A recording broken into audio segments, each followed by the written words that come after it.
ஏனெனில் ஹிஜ்ரத் என்பது அவ்வளவு பெரிய புரட்சியை இந்த இஸ்லாமிய சமூகத்தில் ஏற்படுத்தியது. பசியை போக்கியது, அச்சத்தை போக்கியது, முஸ்லிம்களுக்கு மத்தியில் மிகப்பெரிய வல்லமையை, அரசமைப்பை ஏற்படுத்தி தந்தது, ஆளுமையை தந்தது, வல்லமையை தந்தது, பொருளாதாரத்தில் உயர்வை தந்தது என்று ஒரு மாபெரும் புரட்சிக்கு வித்திட்ட பயணம்தான் ஹிஜ்ரத். எனவே அவர்கள் கடைசியாக சொல்லி முடிக்கும் பொழுது இந்த ஹிஜ்ரி ஆண்டு எத்தனாவது என்பது கூட நம் மக்களுக்கு தெரிவது இல்லை என்று குறிப்பிட்டார்கள். பொதுவாக இது போன்ற நிகழ்வுகளில் நான் சொல்வது வழக்கம், ஒவ்வொரு பள்ளியிலேயும் ஹிஜ்ரி காலண்டரை வையுங்கள். இதற்காக புதுசாக எங்கேயும் தேடி போக தேவையில்லை, நாமளே தயார்படுத்திக்கலாம். நீங்கள் சென்னை மஸ்ஜித் மாமூரில் போனால் ஒரு பாக்ஸ் செஞ்சு வச்சுருப்பாங்க, அதில் ஹிஜ்ரி 1448 அப்படின்னு போட்டிருக்கும். முஹர்ரம் குறை 5 முடிஞ்சது. அந்த பேப்பரை மாறி மாறி ஒரு நாளே வச்சுக்க வேண்டியதான். மாதம் முடியும் பொழுது அந்த பேர் சஃபர் என்று மாற்றிக்கொள்ளலாம். இவ்வளவுதான், ஒரு அட்டையிலே கூட செய்து வைத்துக் கொள்ளலாம். இதை நான் போகும் இடங்களெல்லாம் சொல்லுகிறேன், பல இடங்களில் அதை செய்தும் இருக்கிறார்கள். எனவே நம் பிள்ளைகளுக்கு இந்த வரலாற்றை சொல்ல வேண்டும். வரலாறு தெரியாத ஒரு சமுதாயம் இன்னொரு வரலாற்றை உருவாக்க முடியாது. அதிலும் இந்த ஹிஜ்ரத்தை பற்றிய வரலாறை கண்டிப்பாக நம்முடைய இளைய சமுதாயம் தெரிந்திருக்க வேண்டும். அது ஆண்களும் பெண்களும் தான். நாம் எல்லாம் ஏதோ ஒரு மாற்றத்தை நோக்கி சென்று கொண்டிருக்கிறோமோ என்ற என்ன தடைப்படும் இந்த காலகட்டத்தில் சரியான ஒரு மாற்றத்தை நோக்கி நம்முடைய இளவல்களை வழிநடத்துவது என்பது நம்முடைய இஸ்லாமிய வரலாறுகள் தான். இந்த பாரம்பரியத்தில் வந்தவர்கள் நாம் என்ற அழுத்தமான எண்ணத்தை அவர்களுடைய இதயங்களில் பதிய வைக்க வேண்டும். எனவே இது போன்ற சங்கைக்குரிய உலமாக்களினுடைய உரைகள் பல இடங்களில் இடம்பெற வேண்டும். அதன் வாயிலாக வழியாக இந்த சமூகத்தில் சரியான முன்னேற்றம் ஏற்பட வேண்டும். புரியும் என்று கருதுகிறேன் நான். சரியான மாற்றம் ஏற்பட வேண்டும், புரியும் என்று கருதுகிறேன் நான். அருமையான பெருமக்களே, எனவே ஒரு நல்ல மாற்றத்தை இந்த சமூகத்திலே கொண்டு வர வேண்டும் என்றால் இஸ்லாமிய வரலாறு ரொம்ப தெளிவா இருக்கு. ஆச்சரியமான ஒரு சமூகம் இது. நம்முடைய இமாம்கள் செய்திருக்கக்கூடிய அந்த சேவைகள் இருக்கிறது, ஆச்சரியமானது, அற்புதமானது. அவர்கள் ஆற்றிய பங்களிப்பு மாதிரி வேறு யாரும் ஆற்றிருக்க முடியாது. நீங்கள் எந்த வரலாறை தொட்டாலும், எதை பற்றி பேசுவதாக இருந்தாலும் அதை குறித்தெல்லாம் அன்றைய காலகட்டத்தில், இன்னைக்கு ஒரு வரலாறு பதிகிறோம் பேசுறோம் அப்படின்னு சொன்னா இன்னைக்கு ரெக்கார்ட் ஆகுது, லேசா ரெக்கார்ட் ஆயிடுது. உஸ்தாதுமார்கள் அன்னைக்கு சொல்றாங்கன்னா அதை எழுதத்தான் செய்யணும், எழுதிதான் ஆக வேண்டும். அப்படி ஒரு நிர்பந்தம் இருந்தது. அந்த எழுதுவது கூட சில சங்கடங்களை தந்தது, அதை சரிபார்க்க வேண்டியது இருந்தது என்று பல நிகழ்வுகள். இதையெல்லாம் தாண்டி இந்த சமூகத்தை ஒரு சரியான பாதையிலே கொண்டு நிறுத்தியவர்கள் நம்முடைய இமாம்கள்.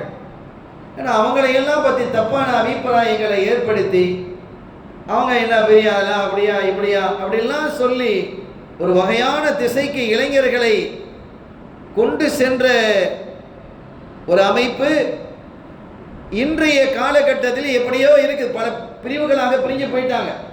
நாம் என்ன சொல்ல வருகிறோம் என்றால், நம்முடைய இமாம்கள், நம்முடைய அறிஞர்களாகி இருந்த பெருமக்கள் அழகான அற்புதமான வழிவகைகளை நமக்கு சொல்லி தந்திருக்கிறாங்க.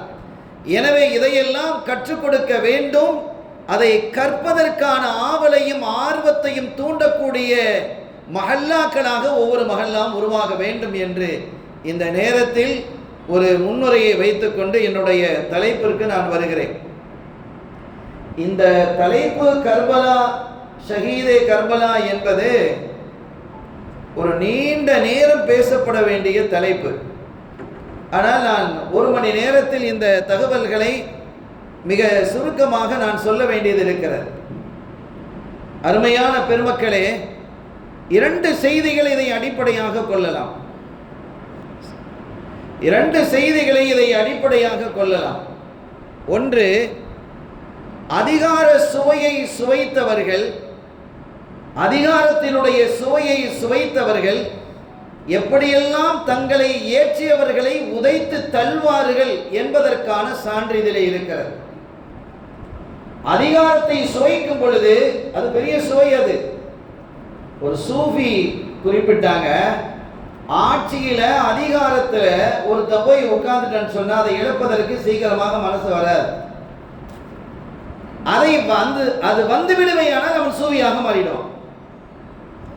அதை இழப்பதற்கு, இந்த துனியாவை இழப்பதற்கு, இந்த துனியாவினுடைய ஆட்சி அதிகாரத்தை இழப்பதற்கான மனப்பக்குவத்தை ஒருவன் பெறுகிறான் என்றால் அவன் சூவியாக மாறுவான், இறை நேசனாக, இறை அன்பனாக மாற முடியும் என்றார்கள். நான் சொல்லுவது 1400 ஆண்டு வருஷத்துக்கு முன்னால உள்ளது. நீங்க வேற ஏதாவது கற்பனை செய்தால் அதற்கு நான் பொருத்தமானவன் அல்ல, நான் பொறுப்பும் அல்ல. ஆக அதிகார சுவையை சுவைத்தவர்கள் அதை ஏறி வந்த ஏணியை எட்டி உதைப்பார்கள் என்பதற்கு இந்த ஷஹீதே கர்பலா ஒரு அற்புதமான உதாரணம். அது இந்த காலத்தில் ரொம்ப பொருந்துகிறதோ என்னவோ. கண்ணியத்திற்குரிய பெருமக்களை, இன்னொன்று, ஹுசைன் ரலியல்லாஹு தஆலா ஷஹீதாக்கப்பட்டாங்க. அவங்க மட்டும்தான் ஷஹீதாக்கப்பட்டிருக்கிறாங்களா? வரலாற்றில் எத்தனை ஷஹீதுகளை நாம் பார்க்க முடிகிறது? எத்தனை ஷஹீதுகள் வரலாற்றிலே, இஸ்லாமிய வரலாற்றில் முதல் ஷஹீதா சுமையா ரலியல்லாஹு தஆலா இல்லையா? அவர்களுடைய வரலாறை நான் இவ்வளவு ஏன் விரிவாக பேசுவது இல்லை? அதற்கென்று ஒரு நாளை ஏன் நாம் குறிப்பிடுவதில்லை?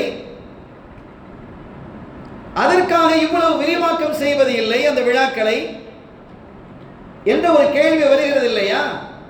சையதுனா ஹம்ஸா ரலியல்லாஹு தஆலா ஷஹீதாக்கப்படுறாங்க. அவங்களுடைய நிலை எப்படி இருந்தது? துண்டு துண்டாக உடல் உறுப்புகள் அறுக்கப்பட்டது. அவர்களுடைய காதுகள், அவர்களுடைய மூக்கு பகுதி எல்லாம் அறுக்கப்பட்டு ஒரு நூலிலே கோர்க்கப்பட்டு மரச்செடிகளிலே தொங்கவிடப்பட்டதாக வரலாறு பேசும். நாம் அதையெல்லாம் பேசுகிறோம். ஆனால் ஹுசைன் ரலியல்லாஹு தஆலா அவர்களுடைய ஷஹாதத்தை பேசும் அளவிற்கு அவைகளை நாம் பேசுவதில்லையே, ஏன் என்ற ஒரு கேள்வி எழுந்தால் அது ரொம்ப நுணுக்கமான விஷயம். ஏன்னா அந்த ஷஹாதத்து நிகழ்ந்தது என்பது ஒரு நல்லாட்சியை அமைக்க வேண்டும் என்பதற்காக நிகழ்ந்த ஒரு ஷஹாதத். இதை ரெண்டு விதமாக நம்முடைய சமூகம் பேசிக் கொண்டிருக்கிறது. அது நம்முடைய சமூகமா இல்லையாங்கிறத நீங்க முடிவு செய்யுங்க. நான் என்னுடைய வாயில் அது வருது. ஒரு சமூகம், ஒரு பகுதி என்ன சொல்லுகிறது என்றால், ஹுசைன் ரலியல்லாஹு தஆலா அவர்களுடைய ஷஹாதத்தை மிக பெரிதாக இந்த சமூகத்தின் முன்னால் கொண்டு வந்து நிறுத்தி, அதே சமயம் தங்களினுடைய அரிப்பை சொரிந்து கொள்ளக்கூடிய அளவிற்கு சஹாபிகளை குறை காணக்கூடிய ஒரு கூட்டம் ஷியாக்கள். அது ஒரு பெரிய தவறு. அது ஹுசைன் ரலியல்லாஹு தஆலா அவர்களுடைய ஷஹாதத் என்பது சாதாரணமானது அல்ல. ஆனால் அதே சமயத்தில் அந்த ஷஹாதத்தை முன்னிறுத்தி சஹாபிகளை இழிவாக பேசுவது என்பது, நபி தோழர்களை குறைத்து பேசுவது என்பது அசிங்கமானது. அப்துல்லாஹ் இப்னு முபாரக் ரலியல்லாஹு தஆலா அன்ஹு அவர்களிடத்திலே ஒரு கேள்வி எழுப்பப்படுகிறது. மிகப்பெரிய இமாம், ஒரு சூஃபி, ஃபகீஹ், முஹத்தித் என்று பல கலைகளினுடைய ஆற்றல் மிகுந்த அறிஞர். அவர்களிடத்திலே கேட்கப்பட்டது, சையதுனா முஆவியா ரலியல்லாஹு தஆலா அன்ஹு அவர்கள் சிறந்தவர்களா, சையதுனா உமர் இப்னு அப்துல் அசீஸ் ரலியல்லாஹு தஆலா அவர்கள் சிறந்தவர்களான ஒரு கேள்வி அவங்கள்ட்ட எழுப்பப்படுது. நான் சொல்லல, அவங்கள்ட்ட எழுப்பப்பட்ட பொழுது அவர்களுடைய பதில் எப்படி இருந்தது என்பதை பாருங்கள்.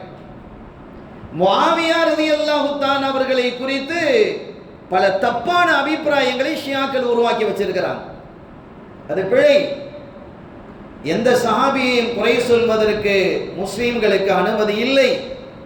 ரலியல்லாஹு அன்ஹும் அவர்களை நான் பொருந்திக் கொண்டேன் என்று அல்லாஹ் சொன்ன அந்த பட்டியலில் சையதுனா முஆவியா ரலியல்லாஹு தஆலா அவர்களும் இடம்பெறுகிறார்கள்.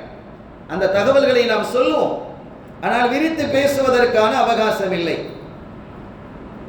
உமர் இப்னு அப்துல் அசீஸ் ரலியல்லாஹு தஆலா யார் என்றால் ஒரு அற்புதமான ஆட்சியாளர். உமர் சானி என்று சொல்லும் அளவிற்கு நீதியான, நேர்மையான, தூய்மையான, தூய ஆட்சியை தந்தவர்கள். என்ன ஆட்சி? தூய ஆட்சி. தீய ஆட்சி அல்ல, தூய ஆட்சியை தந்தவர்கள். ஒரு அற்புதமான ஆட்சி. எந்த அளவுக்குன்னா, ஒரு காலகட்டத்தில் ஜக்காத்தை வாங்குவதற்கு அவர்களுடைய ஆட்சிக்கு உட்பட்ட பகுதியில் ஆள் இல்லை. அங்கே உணவுப் பொருட்கள் குவிந்து கிடக்கிறது, ஜக்காத்திற்கான கோதுமைகளும் பேரிச்சம்பழம் குவிந்து கிடக்கிறது. அவைகள் எல்லாம் மலைகளிலே தூவ சொல்லி இந்த நாட்டை கடந்து செல்லக்கூடிய பறவைகள் சாப்பிட்டு செல்லட்டும் அப்படின்னா வேற வழி இல்லை. அந்த அளவிற்கு ஒரு அற்புதமான ஆட்சியை தந்தவர்கள் உமர் இப்னு அப்துல் அசீஸ். 5வது கலீஃபாவாக பார்க்கப்படக்கூடியவர்கள். குலஃபாவுர் ராஷிதீன் 4 பேரை சொல்லுவோம். சித்திக் நாயகம், உமர் ரலியல்லாஹு தஆலா அன்ஹு, உஸ்மான் ரலியல்லாஹு, அலி நாயகம், இது எல்லாருக்கும் தெரியும். 5வதாக ஒரு கலீஃபாவை சொல்வதாக இருந்தால் உமர் இப்னு அப்துல் அசீஸ் ரலியல்லாஹு தஆலா. அவங்க யாரும் இல்லை, உமர் ரலியல்லாஹு தஆலாவுடைய பேரப்புள்ள தான். ஒரு அழகான ஆட்சி, ரொம்ப தூய்மை, ரொம்ப நேர்மை. அந்த ஆட்சி, அவர்கள் ஆட்சிக்கு வந்த விதமே ஆச்சரியமாக இருக்கும். அதெல்லாம் நீண்ட வரலாற்றை, அவ்வளவு வரலாறும் இந்த இஸ்லாம் தெளிவாக வைத்திருக்கிறது, ஆவணப்படுத்தி வைத்திருக்கிறது. இமாம்கள் அன்றைய காலத்திலேயே ஆவணப்படுத்திட்டாங்க. இத்தகைய சிறப்பு மிகுந்த உமர் இப்னு அப்துல் அசீஸ் ரலியல்லாஹு தஆலா அவங்க சிறந்தவங்களா, முஆவியா ரலியல்லாஹு தஆலா சிறந்தவங்களா என்ற கேள்வியை அப்துல்லாஹ் இப்னு முபாரக் ரலியல்லாஹு தஆலா இடத்தில் கேட்கப்பட்ட பொழுது அவங்க சொன்ன பதில் என்ன தெரியுமா? அவங்க சொன்ன பதில் உடனடியாக சொன்னார்கள், முஆவியா ரலியல்லாஹு தஆலா சிறந்தவங்க. ஏனென்றால் அவங்க சஹாபி, இவங்க சஹாபி அல்ல. இன்னொன்று, ரசூல் ஸல்லல்லாஹு அலைஹி வஸல்லம் அவர்கள் தொழுகையிலே கைரில் மக்தூபி அலைஹிம் வலத்தாலீன் என்று சொன்ன பொழுது அதற்கு பின்னால் நின்று ஆமீன் சொன்னவர்களில் முஆவியா இருக்கிறார். ரசூல் ஸல்லல்லாஹு அலைஹி வஸல்லம் அவர்களுடைய கரத்தை தொட்டவர்களில் முஆவியா இருக்கிறார். கண்மணி நாயகத்தை தன்னுடைய கண்களால் பார்த்து குளிர்ந்த இதயத்தை உடையவர்களாக முஆவியா இருக்கிறார். இந்த அடிப்படையிலே அப்துல்லாஹ் இப்னு முபாரக் ரலியல்லாஹு சொன்னார். நான் சொல்ல வந்த செய்தி என்னன்னா, எந்த சஹாபிகளையும் குறைத்து பேசுவதற்கு அல்லாஹ் அனுமதிக்கவில்லை. அவனுடைய திருத்தூதர், நம்முடைய உயிரினும் மேலான காத்தமுர் ரசூல் முஹம்மதுர் ரசூலுல்லாஹி ஸல்லல்லாஹு அலைஹி வஸல்லம் அவர்களும் அனுமதிக்கவில்லை. லா தசுப்பு அஸ்ஹாபி, என்னுடைய தோழர்களை நீங்கள் ஏசாதீர்கள் என்று எச்சரித்தார்கள். அதையெல்லாம் தாண்டி ஏசக்கூடிய கூட்டமாகத்தான் ஷியாக்கள் இந்த ஷஹீதே கர்பலாவை ஒரு முன்மாதிரியாக, தனக்கு வழியாக, தாங்கள் திட்டுவதற்கு வசதியாக பலதை ஆக்கியது போன்று இதையும் ஆக்கியிருக்கிறார். இது பெரிய தவறு. இன்னொன்று, இது ஒரு பக்கம் இப்படி இருக்குதுன்னா இன்னொரு பக்கம் அப்படி இருக்குது. பாருங்க எப்படி இருக்குன்னு பாருங்க. நான் சொல்வதால் நீங்கள் யாராவது வருத்தப்பட்டால் அது எனக்கு பிரச்சனை இல்லை. வஹாபிசம் இது என்ன சொல்லுகிறது என்றால், இவங்க என்ன பேசுறாங்க, நான் கேட்டேன். அந்த கேள்வி இதை கேட்டுட்டு தான் நான் பேசுகிறேன். ஹுசைன் ரலியல்லாஹு தஆலா அவர்கள் கர்பலாவை, கூஃபாவை நோக்கி சென்றதே பிழை. அவங்க போயிருக்க கூடாது, அவங்க தப்பு செஞ்சிட்டாங்க. அவர்களுடைய மரணத்தை அவர்களே தேடிக்கொண்டார்கள். வரலாற்றில் ஒரு மாபெரும் பிழையை ஏற்படுத்தியவர் ஹுசைன் ரலியல்லாஹு தஆலா பேசுறாங்க. இது ஆக கேவலமானது. இந்த ரெண்டுக்கும் நடுப்பட்ட நிலையில் இருக்கக்கூடிய, அவுசத்தாக இருக்கக்கூடிய கொள்கையை உடையவர்கள் தான் சுன்னத்துல் ஜமாத். அதுதான் என்ன செய்தி என்பதை நான் இங்கே சொல்ல வர இருக்கிறேன். கண்ணியத்திற்குரிய பெருமக்களே, ஹுசைன் ரலியல்லாஹு தஆலா அன்ஹு அவர்கள் ஆட்சி அதிகாரத்தை ஒருபோதும் விரும்பியது இல்லை. ஆட்சி அதிகாரத்தை அவர்கள் ஒருபோதும் விரும்பியது இல்லை. அவர்கள் விரும்பியதெல்லாம் சமாதானத்தை மட்டுமே. ஆனால் அவங்க நினைச்சிருந்தா ஆட்சி அமைக்க முடியும். மக்காலையும் மதீனாலையும் அவர்களுக்கு சப்போர்ட்டாக இருந்தவர்கள் பல்லாயிரக்கணக்கான மக்கள் இருந்தாங்க. இன்னும் சொல்ல போனால் மதீனா, மக்கா போன்ற அந்த முக்கிய நகரங்கள் எல்லாம் ஹுசைன் ரலியல்லாஹு தஆலா அவர்களை ஆட்சியில் அமர்த்த வேண்டும் என்ற ஆவல் கொண்டவர்கள் அங்கே இருந்தாங்க. சஹாபிகள் இருந்தாங்க, தாபியீன்கள் இருந்தாங்க. சையதுனா அப்துல்லாஹ் இப்னு அப்பாஸ் ரலியல்லாஹு அன்ஹு இருக்கிறாங்க. அப்பா இப்னு அப்பாஸ் ரைசுல் முஃபஸ்ஸிரீன் அவங்கெல்லாம் இருக்கிறாங்க. அவங்க நினைச்சிருந்தா ஒரு ஆட்சி என்ன செஞ்சிருக்கலாம், அங்கேயே அமைத்திருக்கலாம். அது அல்லாம மக்கா, மதீனா அல்லாம ஹிஜாஸ் பகுதியை தாண்டி போவதாக இருந்தால் அது சண்டையோடு தான் முடியும், அது சச்சரவோடு தான் முடியும், அது பிரச்சனையோடு தான் முடியும். ஆனால் வலிமையான சப்போர்ட் மக்கா மதீனாவிலே அவர்களுக்கு இருந்தது. அங்கேயே ஒரு தனி ஆட்சியை அமைப்பதற்கான வல்லமையும் சக்தியும் ஆற்றலும் பலமும் அவர்களிடத்தில் இருந்தது. ஆனால் அமைச்சாங்களா? இல்லையே. நினைச்சிருந்தா அமைச்சிருக்கலாமா? இல்லையா. சமூகத்தை பிளவுபடுத்துவதை ஒருபோதும் அவங்க விரும்பல. சமூகம் பிளவுபற்றக்கூடாது. நீங்க ஒரு செய்தியை கொண்டு வர்றீங்க, அதை அழுத்தணும், அதை செய்தியை கொண்டு வந்து எப்படியாவது இந்த சமூகத்தில் திணிக்கணும் என்பதற்காக சமூகத்தை பிளப்பது என்பது மிக கடுமையானது. அல்லாஹ் அதை விரும்பல. ஒரு கட்டத்தில் மூசா அலைஹிஸ்ஸலாம் அவர்கள் அல்லாஹ்வை சந்தித்து பேசுறதுக்கு போறாங்க. ஏன்னா இதில் இருக்கக்கூடிய இந்த வரலாற்றை முழுவதுமாக நான் பேசல, அதனுடைய கான்செப்ட், அதில் என்ன இருக்கு என்பதை நான் உங்கள் முன்னால் வைக்கிறேன். அந்த வரலாற்றுக்குள்ளால் என்ன இருக்கிறது? மூசா அலைஹிஸ்ஸலாம் அவர்கள் அல்லாஹ்வை பார்க்கறதுக்கு போறாங்க. 30 நாள் போறேன்னு சொல்லிட்டு போனாங்க. 30 நாள்ல வந்துட வேண்டும். ஆனால் 40 நாள் ஆச்சு. குர்ஆன் அதை சொல்லுகிறது. சூரத் ஆராஃப் அதை பேசும். ஓ ஆதுனா மூசா என்ற அந்த வசனத்திலே தெளிவாக அல்லாஹ் பேசுறான். 30 நாள் 40 நாள் ஆச்சு. ஆனால் போனவங்க திரும்பி வரலன்ற உடனே அங்கே இருந்த சாமிரி என்பவன் என்ன செய்தான் என்றால் அந்த வரலாற்றையே மாற்றி, நாம இனி மூசா வரமாட்டாங்க, அவங்க அவ்வளவுதான், இனி முடிஞ்சு போச்சு, நாம வணங்க வேண்டிய கடவுள் என்பது காளை மாடு என்று அவன் தங்கத்தால் ஒரு காளை மாட்டை செய்து வைத்து அதை வணங்குமாறு ஒரு சூழ்ச்சியை செய்து ஒரு பெரும் கூட்டத்தை வணங்க வைத்தான். ஒரு பெரும் கூட்டம் இஸ்லாத்திலிருந்து வெளியில போயிடுச்சு, ஷிர்க்குக்கு போயிடுச்சு. காளை மாட்டை வணங்கியது.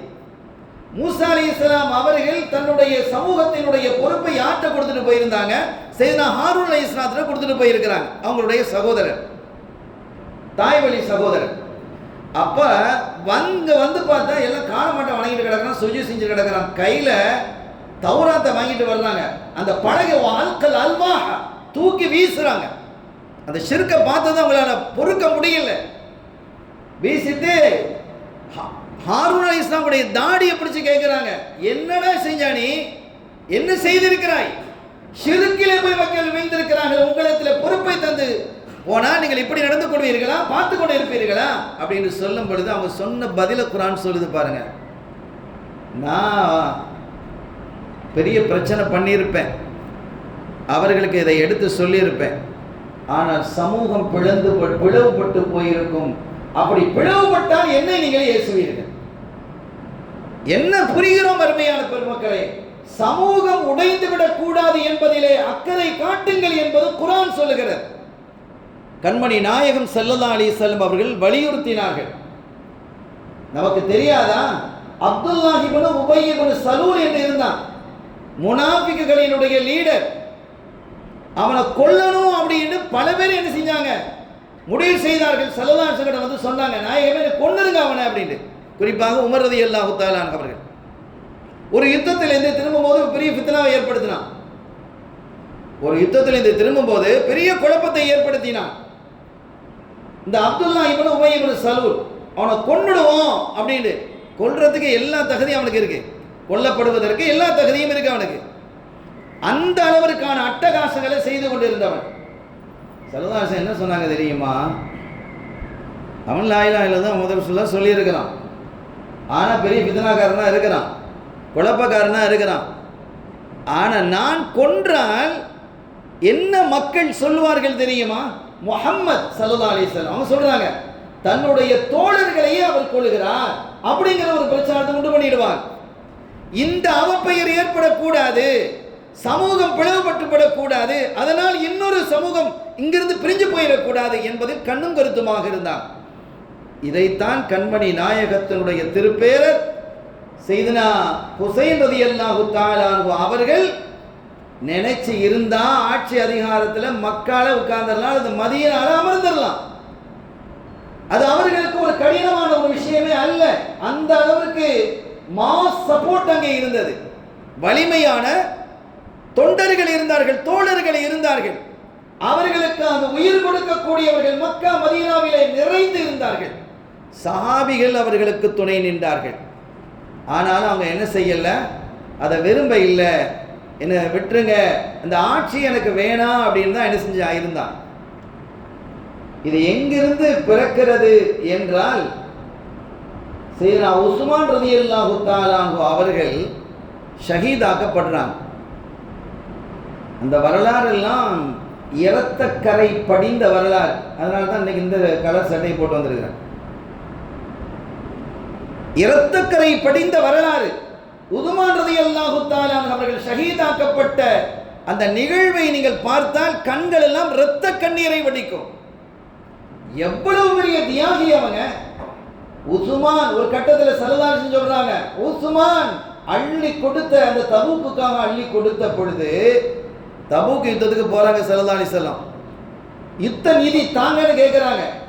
ஸல்லல்லாஹு அலைஹி வஸல்லம் அவர்களுடைய மடியிலே கொண்டு வந்து 1000 தங்க காசுகளை கொட்டுறாங்க. ஸல்லல்லாஹு அலைஹி வஸல்லம் கேட்கிறாங்க, உஸ்மான் இன்னும் கொடுக்கலாமேங்கிறாங்க. உஸ்மான் இன்னும் கொடுக்கலாமேங்கிறாங்க. போனாங்க, திருப்பி 1000 தங்க காசுகளை எடுத்து வந்து கொட்டுனாங்க. உஸ்மான் இன்னும் கொடுக்கலாமேன்னாங்க. திரும்ப ஒரு 1000 தங்க காசு. எத்தனை கோடிகள் சகோதரர்களே! எவ்வளவு பெரிய மனம் வேணும். மதீனா ஷரீஃபிலே மக்கள் தண்ணீர் இல்லாத போது பீர் ரூமா என்ற கிணறை மக்களுக்காக வாங்கி அர்ப்பணித்தவர்கள். அதனுடைய விலை என்னவோ அதை விட பன்மடங்கு விலை கொடுத்து வாங்கி கொடுத்தவங்க. ஆனா அவங்க மரண தருவாயில் குடிப்பதற்கு தண்ணீர் இல்லாமல் போனது. அப்படியெல்லாம் வரலாறு இருக்கிறது. இதெல்லாம் இந்த ஷஹீதே கர்பலா அதெல்லாம் டச் பண்ணி தான் இருக்குது, தொடர்ந்து தான் இருக்கு. இத்தகைய தியாகங்களை செய்தவர்கள் ஒரு கட்டத்தில் அவங்க சொன்னாங்க, இந்த 3000 தங்க காசுகளையும் கண்மணி நாயகத்தினுடைய மடியிலே அள்ளி போட்ட பொழுது, இதற்கு பிறகு உஸ்மானுக்கு எதுவும் இல்லை, எதுவும் பங்கம் விளைவிக்காதுன்னாங்க. ஸல்லல்லாஹு அலைஹி வஸல்லம் சொல்றாங்க. அப்படின்னா என்ன அர்த்தம்? அவங்க எவ்வளவு தவறு செய்தாலும் அவங்க சொர்க்கவாதி தான், அதை கண்டுக்கிட மாட்டாங்க. அதற்கு பிறகு இப்படி ஒரு ஆள் நம்ம சொன்னால் நம்ம தவறுகளை செய்யலாம். அவங்க சஹாபியில அப்படி ஒரு வார்த்தை சொன்னதற்கு பிறகு அவர்கள் இன்னும் மேம்பட்டார்கள். தங்கம் தேய்க்க தேய்க்க ஜொலிக்கும் இல்லையா? அப்படிப்பட்ட ஒரு பெருமகனார்.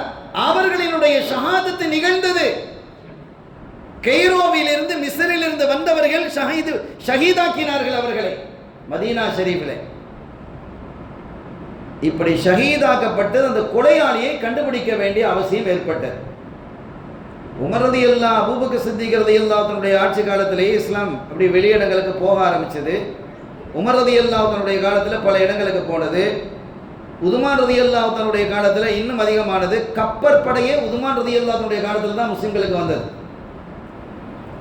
கப்பற்படை இருக்குல்ல, கடல் படை, காலாட்படை இருந்தது, வாகனப்படை இருந்தது. வாகனப்படை என்று சொன்னால் ஒன்று ஒட்டகத்தில் அல்லது குதிரையில் என்ன செய்வாங்க, போகிற சண்டைக்கு போவாங்க, அதில் போய் அது வாகனப்படை. கப்பற்படையை உண்டாக்குனது யாருன்னா உதுமான் ரலியல்லாஹு அவங்க தான். சைபீரியா வரைக்கும் அந்த யுத்தத்தை அவர்கள் என்ன செய்தார்கள், கப்பற்படையை அனுப்பினார்கள். எவ்வளவு அற்புதமான வரலாறு அது. இந்த வரலாறுலாம் நம்ம பிள்ளைகளுக்கு தெரியணுமா இல்லையா? எவ்வளவு பெரிய சாதனைகளை இந்த உலகத்திலே நாம் செய்திருக்கிறோம்.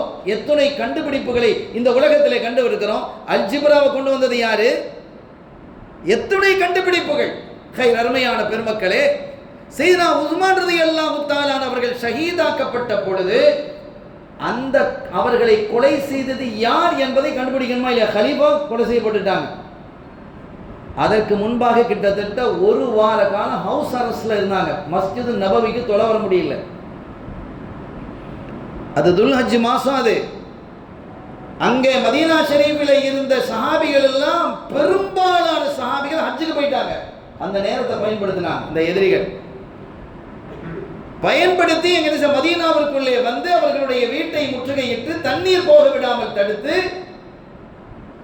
மஸ்ஜித் நபவிக்கு வரவிடாமல் தடுத்து, வீட்டுக்குள்ளேயே ஹவுஸ் அரெஸ்ட்ல வச்சிருந்தாங்க. கடைசியில் ஷஹீதாக்கப்பட்டாங்க. ஒன்று வீட்டுக்குள்ள முகட்டை திறந்து உள்ள போய் கொலை செஞ்சாங்க. இந்த கொலையாளியை கண்டுபிடிக்கணுமா இல்லையா? யாரு கண்டுபிடிக்கிறதுங்கிறத இங்கதான் பிரச்சனையே ஆரம்பிக்குது. இது அங்க ஆரம்பிச்சதான் உசைன் ரலியல்லாஹு தன்னுடைய ஷஹீதுல வந்து நிக்குது. இதுல தூங்கினது தான் பிரச்சனை. யாரு கண்டுபிடிக்கிறது? அரசு கண்டுபிடிக்கணுமா இல்லையா? அரசு யார் இருக்கு? அரசை நடத்தும் போது யார்? உதுமான் ஷஹீதாயிட்டாங்க. இன்னொரு கலீஃபா வந்தாதான் அந்த அரசை எடுத்து நடத்த முடியும். இப்ப இருக்கிறது காபந்து அரசு. ஒரு அரசியல் தலைவர் இல்லை. யாரை ஆக்குறதுன்னா சையதுனா அலி ரலியல்லாஹு அன்ஹு அவர்களை ஹிலாஃபத்துக்கு பின்னால் வந்த சஹாபிகள் எல்லாம் என்ன செய்யறாங்க, அங்க முன்மொழிகிறாங்க. ஒரு அழகான வரலாறு. அருமையானவர்களே, உமர் ரலியல்லாஹு தஆலா அவர்கள், எனக்கு இதெல்லாம் விட்டுட்டு போக முடியல, எனக்கு நம்ம ஷஹாதத்துக்கு நேரம் வர முடியல, எனக்கு அந்த செய்தியை சொல்றதுக்கு. இந்த சமூகம் அதை விளங்கிக்கிடணும். இன்றைய காலத்தில் இன்னும் ரொம்ப விளங்கணுங்கிறதுக்காக சொல்றேன். உமர் ரலியல்லாஹு தஆலா அவர்கள் தொழுகையில குத்தப்பட்டார்கள். மரணப்படுக்கையிலே கிடக்குறாங்க. மரணப்படுக்கையில இருக்கும்போது அடுத்த இனி அவங்களுக்கு விளங்கிடுச்சு, நம்ம இது மரணப்படுக்கை, இதோட நம்ம மூத்தாயிடுவோம் அப்படிங்கிறத விளங்கிக்கிட்டு அடுத்து ஒரு ஹலீஃபாவை ஏற்படுத்தணுமா இல்லையா? யாரு ஜனாதிபதி? லேசான ஆட்சி அது? எவ்வளவு பெரிய பலம் பொருந்திய பதவி அது. சரியான ஒரு ஆளை கொண்டு வரணும் அப்படின்னு சொல்லி செய்தனா உமர் ரலியல்லாஹு தஆலா ஒரு குழு, மஷூரா அப்படின்னு ஒரு ஷூரா குழுவை ஏற்படுத்துகிறார்கள். அதில் என்ன சொன்னாங்க தெரியுமா? நீங்க ஹலீஃபாவாக ஏற்படுத்துறது யாராக இருக்கணும்னா அஷரத்துல் முபஷரால உள்ள ஒரு ஆளாக தான் இருக்கணும்ட்டாங்க. அஷரத்துல் முபஷரா என்று பல முறை இவர் சொர்க்கவாதி சொர்க்கவாதி சொர்க்கவாதி என்று கண்மணி ஸல்லல்லாஹு அலைஹி வஸல்லம் அவர்களால் சொல்லப்பட்ட, பாராட்டப்பட்ட, அடையாளம் காட்டப்பட்ட அவர்கள் தான் என்ன செய்யணும்? இந்த ஹலீஃபாவாக இருக்கணும். அப்படி ஒரு ஆளை தேர்வு செய்யுங்க அப்படின்னா. ஆனா அதுல ஒரே ஒரு ஆளை மட்டும், இப்ப சித்திக் நாயகம் இல்லை, உமர் ரலியல்லாஹு அன்ஹு இல்லை, சஅத் ரலியல்லாஹு அன்ஹு இல்லை, 3 பேர் இல்லை, இப்ப 7 பேர். இந்த 7 பேர்ல ஒரு ஆளை நீங்க சேர்க்காதீங்க, சயீதை விட்டுருங்க, சயீத் ரலியல்லாஹு அன்ஹு விட்டுருங்க. மீதி இருக்கக்கூடிய 6 பேர்ல ஒரு ஆளை ஹலீஃபாவா கொண்டு வாங்க. சயீதை ஏன் விட்டுருங்கன்னு சொன்னாங்க தெரியுமா? சயீத் என்னுடைய குடும்பத்தை சார்ந்தவர். என்ன உயர்வான தன்மை பாருங்க, என் குடும்பத்தை சார்ந்தவர், எனவே அவர் வேண்டாம், மீதி 6 பேர்ல ஒரு ஆளை தேர்வு செய்யுங்க.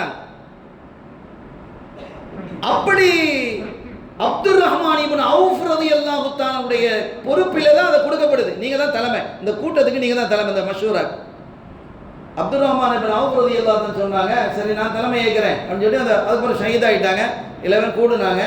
நான் இந்த போட்டியிலிருந்து நான் விலகி கொடுக்கிறேன், நான் தலைமையாக இருந்த ஒரு ஹலீஃபாவை நான் தேர்ந்தெடுக்கிறேன், ஆனால் நான் ஹலீஃபாவை இருக்க மாட்டேன். ஜுபைர் ரலியல்லாஹு தஆலா அவங்க சொன்னாங்க, இந்த பொறுப்பிலிருந்து நான் விலகிக் கொள்கிறேன், என்னுடைய இந்த பொறுப்பை எனக்கு நான் சப்போர்ட்டாக அலி அவர்களுக்கு நான் அறிவிக்கிறேன் ரலியல்லாஹு தஆலா. சைனா தல்ஹா ரலியல்லாஹு தஆலா சொன்னாங்க, நானும் இதிலிருந்து விலகிக் கொள்கிறேன், என்னுடைய சப்போர்ட்டை நான் உஸ்மான் ரலியல்லாஹு அவர்களுக்கு கொடுக்கிறேன் அப்படின்ட்டாங்க. எல்லாரும் விலகிட்டாங்க. இப்போ 2 பேர் தான் இருக்கிறாங்க.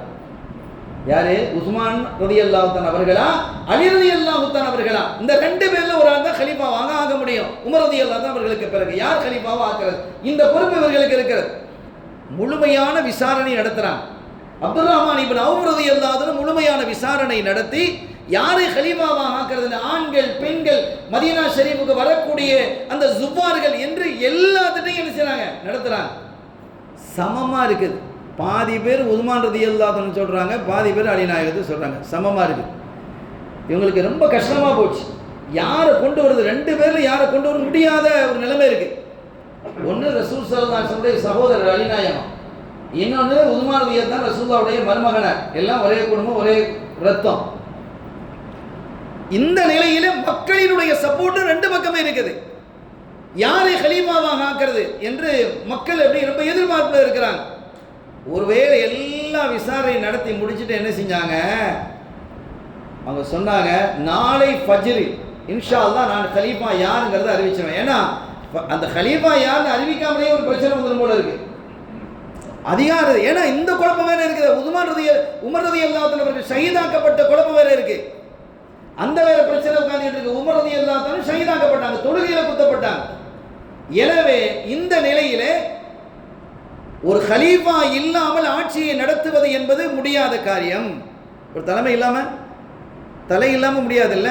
தலை இல்லாம தலை இருக்க வாழாடக்கூடாதுன்னு சொல்லுவாங்க இல்ல தமிழ், அழகான மொழி. அப்ப அந்த வகையில நாளை ஃபஜ்ருக்கு நான் அறிவிச்சிருவேன்னா, சுபஹானல்லாஹ், ஃபஜ்ருக்கு கூட்டம் எல்லா பக்கத்து பள்ளியில் உள்ள கூட்டம்லாம் அங்கே வந்துருச்சு. பள்ளியில் இடம் இல்லை, அவ்வளோ அங்கே உட்காந்துருக்கு. உஸ்மான் ரலியல்லாஹு அன்ஹு கொஞ்சம் வெட்கப்பட்ட ஆளு. அவங்க பள்ளிவாசல் வாசல்ல உட்காந்துட்டாங்க, முன்னால வரல. அலிநாயகம் முன்னால் வந்து உட்காந்துக்கிறாங்க. தைரியமான ஆள் தானே அவங்க.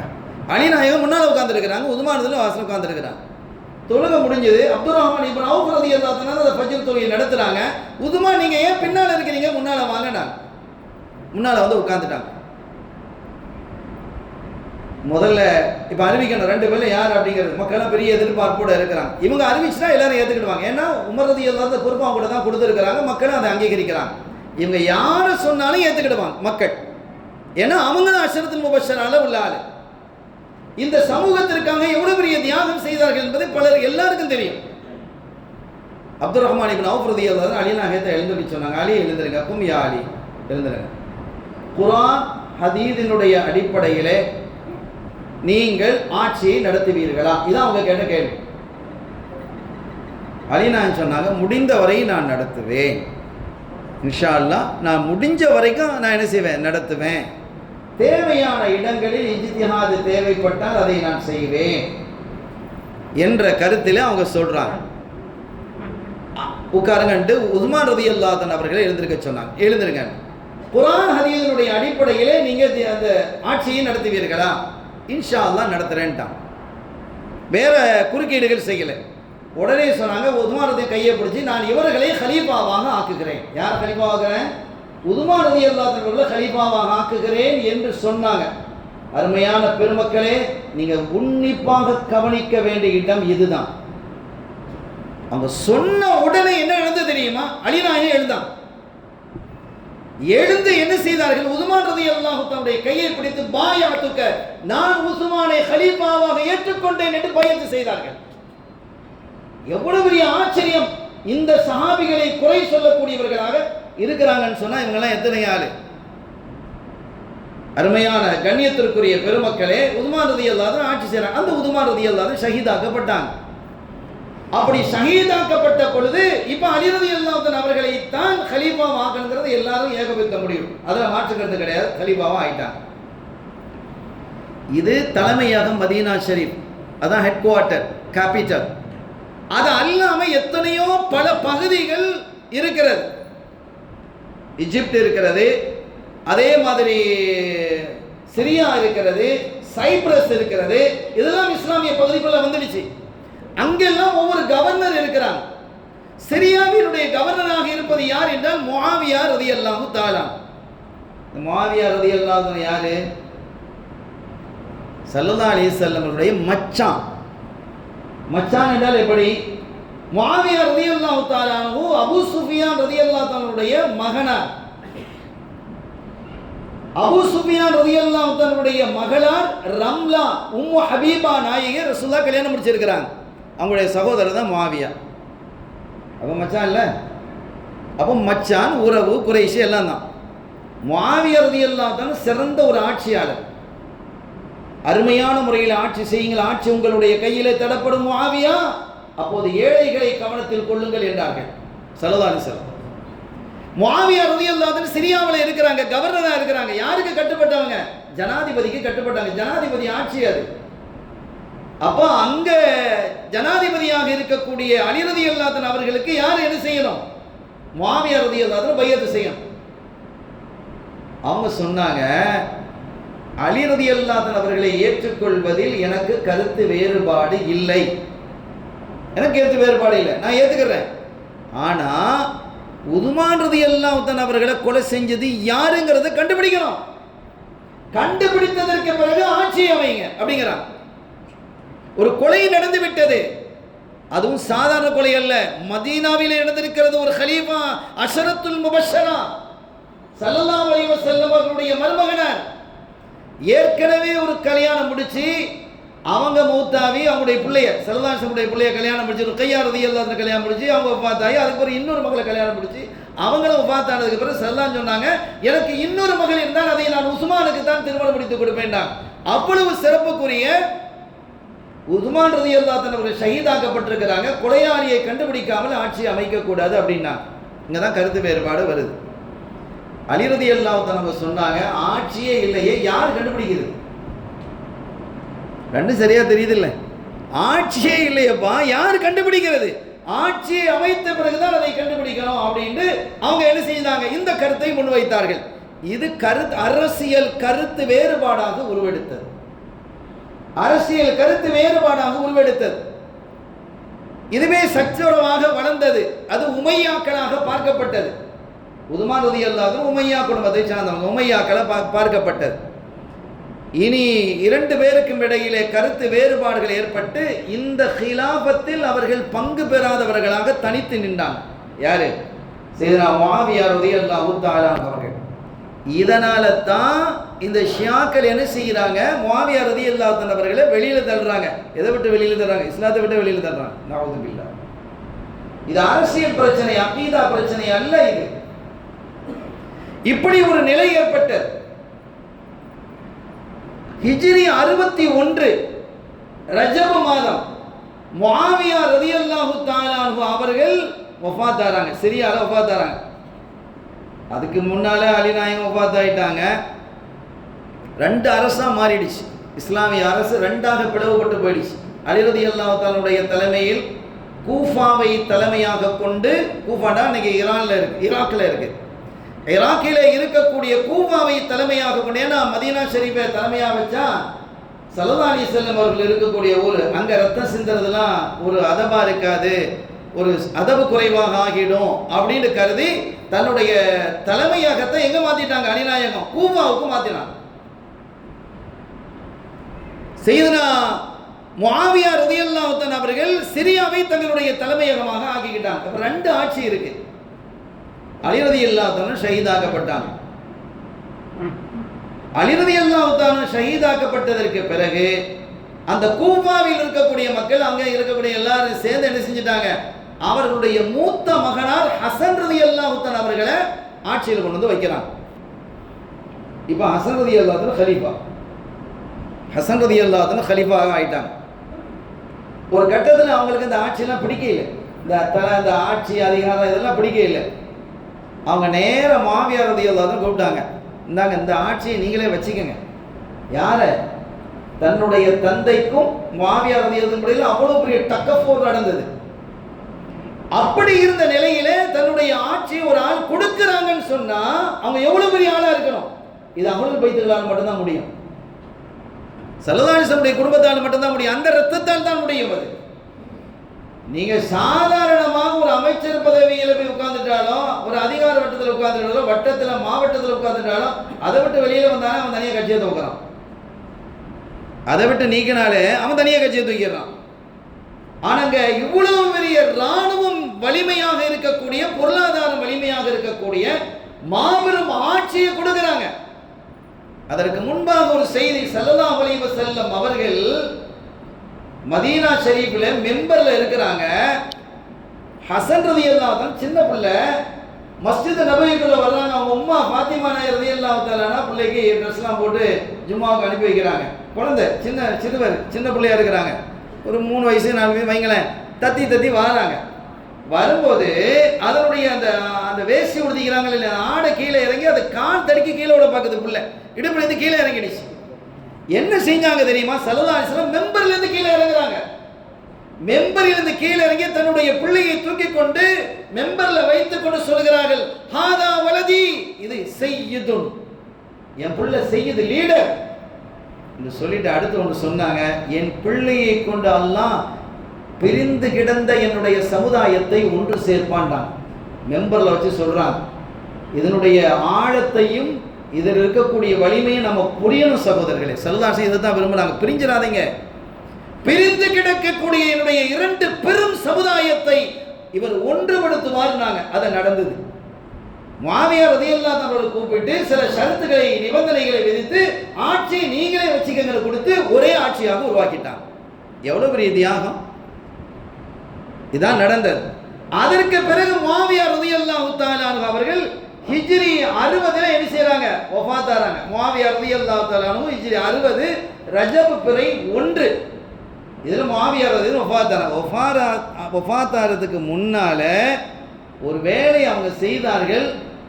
அதை பற்றி நாம் விமர்சிக்க முடியாது என்றாலும் கூட நம்முடைய மனது அது சரியில்லையோ என்று என்ன தோன்றுகிறது. அல்லாஹ் நம்மை மன்னிக்கணும். நம்ம அப்படி எண்ணினால், அது பிழையாக இருந்தால் அல்லாஹ் நம்ம மன்னிக்கணும். ஏன்னா எந்த சஹாபிகளையும் நம்ம குறை சொல்லக்கூடாது, பேசக்கூடாது என்பது ஸல்லல்லாஹு அலைஹி வஸல்லம் கட்டளை. என்ன செஞ்சாங்க அப்படின்னா, தன்னுடைய மகனார் முஆவியா ரலியல்லாஹு தஆலா தன்னுடைய மகனார் யஸீதை கலீஃபாவாக ஆக்கினார். யஸீத் யாரு? முஆவியா ரலியல்லாஹு ஒரு சஹாபியினுடைய மகனார், ஒரு சஹாபியினுடைய பேரர். இந்த யஸீதினுடைய மாமி ரசூலுல்லாஹ்வினுடைய மனைவி. எவ்வளவு கவனமாக பேச வேண்டிய இடம் என்பதை நாம் யோசிக்கணும். இதெல்லாம் யோசிக்கிறது யாரு? சுன்னத்துல் ஜமாத்தினுடைய இமாம்கள், உலமாக்கள் தான் அப்படி யோசிப்பாங்க, ரொம்ப கவனித்து பேசுவாங்க. ஆனால் அந்த யஸீத் நடந்து கொண்ட விதம் சரியானதா என்ற ஒரு கேள்வி எழுந்தால் அவர் ஒரு கட்டத்தில் சொல்றாரு, ஹுசைன் ரலியல்லாஹு தஆலா அன்ஹு அவர்களினுடைய ஷஹாதத்துக்கு, அவர் ஷஹீதாக்கப்பட்டதற்கு எனக்கு எந்த சம்மதமும் இல்லை, நான் உத்தரவு கொடுக்கவும் இல்லை, நான் அவர்களை கொலை செய்ய சொன்னதும் இல்லை. பிரச்சனை வந்த பொழுது அவர்களை கைது செய்வதற்காகத்தான் ஹுர்ரு என்பவரை நான் அனுப்பினேன். அது உண்மையோ பொய்யோ, நம்ம பொய்ன்னு சொல்லல, அது உண்மையாகவே இருக்கட்டும். யாருடைய ஆட்சி அதிகாரத்தில் இது நடந்தது என்றால் அவர் தான் பொறுப்பேற்கணும், இல்லையா? எனக்கு தெரியாது, அது எங்கேயோ நடக்கிறது, அதுக்கு அவர் என்ன செய்வார், இவர் என்ன செய்வார், முதலமைச்சர் என்ன செய்வார் சொல்லக்கூடாது. சொல்ல முடியுமா? அதற்கு ஆட்சியை கையில் கொடுத்திருக்குது. உன்னுடைய ஆட்சியிலே நடந்திருக்கிறது, நீ தான் பதில் சொல்லணும். பதில் சொல்லணுமா இல்லையா? நான் யசீதை சொல்றேன், அருமையானவர்களே, உன்னுடைய ஆட்சியிலே ஒரு குற்றம் நடந்தால், அதற்கான பாலியல் தொல்லைகள் நடந்தால், கொலை குற்றங்கள் நடந்தால், சமூகங்களுக்கு இடையிலே விரோதங்கள், சண்டை சச்சரவுகள் நடந்தால், அதை நிறுத்தி பேச வேண்டிய, பொறுப்பேற்க வேண்டிய கடமை தலைமையில் இருப்பவருக்கு இருக்கு. இவ்வளவு பெரிய பாரதூரமான செயல்கள் நடந்திருக்கிறது. நான் சொல்றது இங்க இப்ப இல்லை, அந்த ஹுசைன் ரலியல்லாஹு ஷஹாதத்தை சொல்றேன். ஏன்னா நம்ம மக்களுக்கெல்லாம் சிந்தனைகள் வேற மாதிரி போயிடக்கூடாது. ஆனால் ஷஹாதத்து நடந்தது என்ன, எப்படி என்றால், இப்ப பாருங்க, ஹிஜ்ரி இவங்க 60 ரஜப்ல வஃபாத் ஆயிட்டாங்க. இப்ப யசீது வந்துட்டார், சட்டுலாம் வரல. சஹாபிகள் ஆட்சேபம் தெரிவித்த வரலாறுகள்லாம் அதுல இருக்கு. நான் தான் சொன்னேன், இது நீண்ட நெடிய செய்தி. இது நான் அதை மட்டும் எடுத்து பேசணும்னு சொன்னா கால முடியாது, கையும் முடியாது. எங்கிருந்து எதனுடைய தொடர்புகள், லிங்க் எங்கெல்லாம் இருக்குங்கிறத ஒரு சுருக்கமாக நான் உங்கள் முன்னால் வைக்கிறேன். இன்றைய காலத்தோடு ஒப்பீடு செய்தும் நம்முடைய வாழ்க்கையை அதனோடு உரைத்து பார்த்தும் நாம் புரிந்து கொள்ளும்.